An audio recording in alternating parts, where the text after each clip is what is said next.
السلام عليكم ورحمة الله وبركاته. مرحبا بكم حبيباتي. اليوم باش نعمل بشكوت العيد، بشكوت تونسي. عندي المقادير 10 كعبات بيض، عندي 2 كيلو فرينة، عندي 2 خميرة. المقادير هذه على 2 كيلو فرينة. عندي 4 باكويت سكر فانيليا. عندي نشا 250 غرام. لهنا حبيباتي عندي سكر رطب، سكر محور، عندي رطل.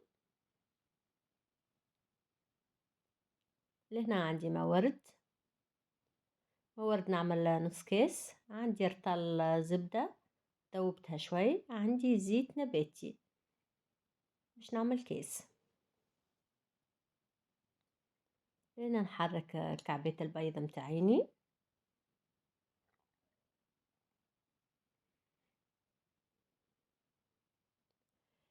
اذا انتي تحبي تعملي كمية اقل، تعملي يعني كيلو.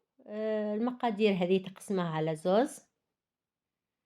أنا البشكوت هذا اليوم باش نحط فيه الفاكهة، هكا يعطيني بنة خير.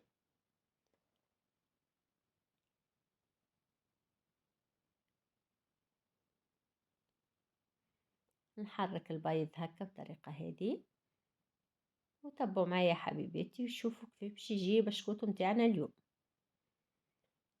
كيف ما قلت لكم حبيباتي، اليوم عملت حلول العيد، واليوم باش نصب لكم الفيديو متاع البشكوتو، وان شاء الله غدوة نصب لكم بقية الفيديوهات، لاني بصراحة رجعت تعبة ما قدرتش نعمل مونتاج للفيديوهات الكل. عملت الفيديو هذا كهو، هاي نزلته لكم اليوم، وان شاء الله غدوة ننزل لكم بقية الفيديوهات ان شاء الله. حبيت نصب الزبدة ذوبتها شوي.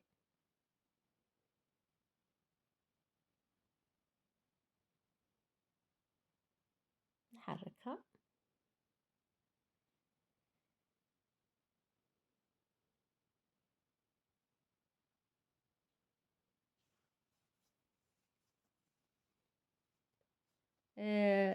زيت نباتي نصب كاس كبير.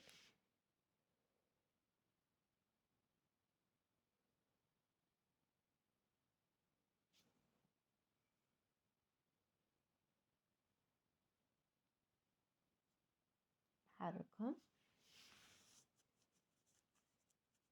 اليوم عملت الحلول وصاحبتي، ان شاء الله غدوة تو ننزل لكم الفيديو نوريكم الحلول اللي عملناها كل. نصب رطل السكر رطب ونحرك.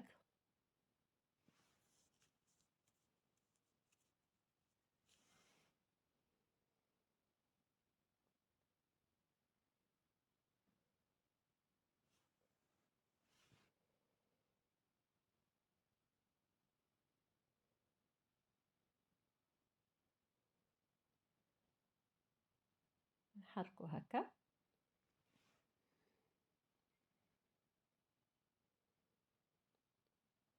أنا اليوم نتعاون أنا وصاحبتي، جانا حلو ما شاء الله، جانا كله بنين وشهي. نحرك بيدي حبيتي باش نحل هكا السكر مع الزبدة.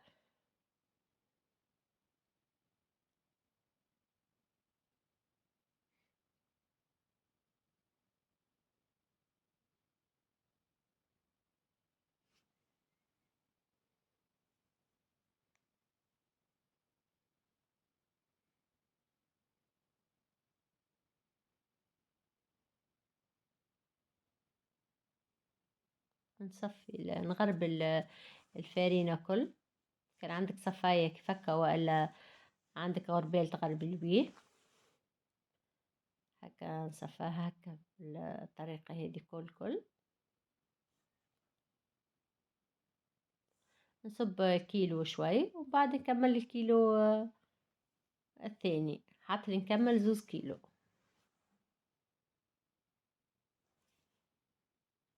لأن المقادير هذه على 2 كيلو. تجيك عجينة طرية ما تجيش يابسة. تشوفوهم بعد كيفاش.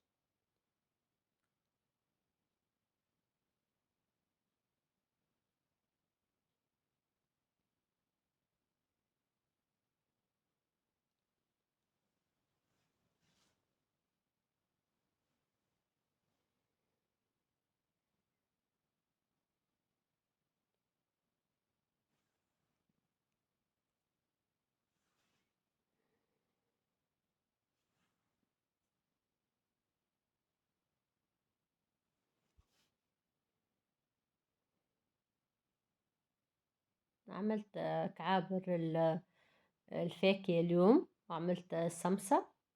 ما عملتش لهم فيديو.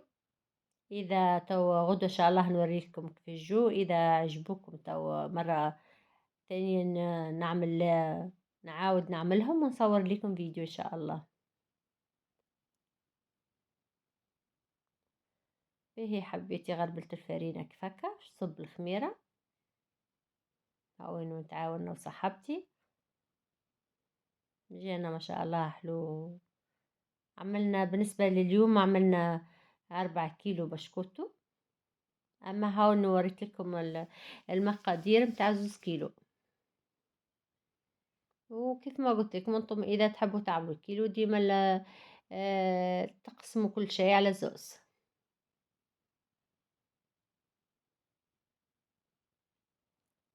نصب فيها ريحة لوز لهنا وجلجلين، نصبهم. صبيت قدر كيس ونص كبار يعني، كيس كبير هكا كيل بعيني، خاطر كي تحطوا فيها كل الفاكهة المرحية هذيك تعطيك مطعم بنين. وتو العجينة متاعي نبدأ نشكلها هكا عبيرات كيف هكا. العجينة كيف ما قلت لكم نلمها لمين، ما نعجنهاش هكا تجيني مبسة يعني باش يجيني البشكوت وناجح به. بالنسبة لي نعملو البشكوت بالطريقة هذه، يجيني يتقرمش ويجيني يابس شوي ويتقرمش. ما نحبش نعملو تري، ثم شكون يعملوه تري يجي كيف القطو، بصراحة ما نحبش هكاكا. نعملو بالطريقة هذه يجيني يتقرمش ويجيني بنين ومحليه. حبيت نلمهم بالطريقة هذه كيف ما تشوفوا.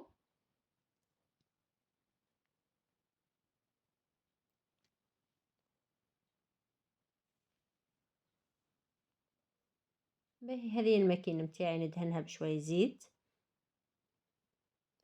بالنسبة للماكينة هذه يعني يبيعوا معاها قماعة متاعها اللي يعمل لنا الكعبة متاع البسكو.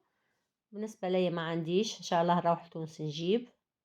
فعملت فكرة هذه والفكرة نجحت الحمد لله.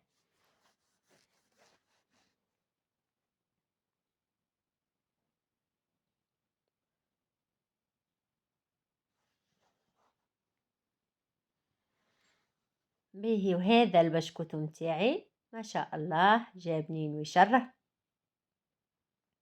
عملت شكل دائري هذاك، عملت هذو مكعبات هذوما جويدين هكا، وعملت الكعبات الاخرين كلهم محسوب الاغلبيه فاكهه. رحيت فيهم لوز وحطيت جلجلين ولوز. وان شاء الله يا ربي تكون البشكوت متاعي اليوم عجبكم. السلام عليكم ورحمه الله وبركاته.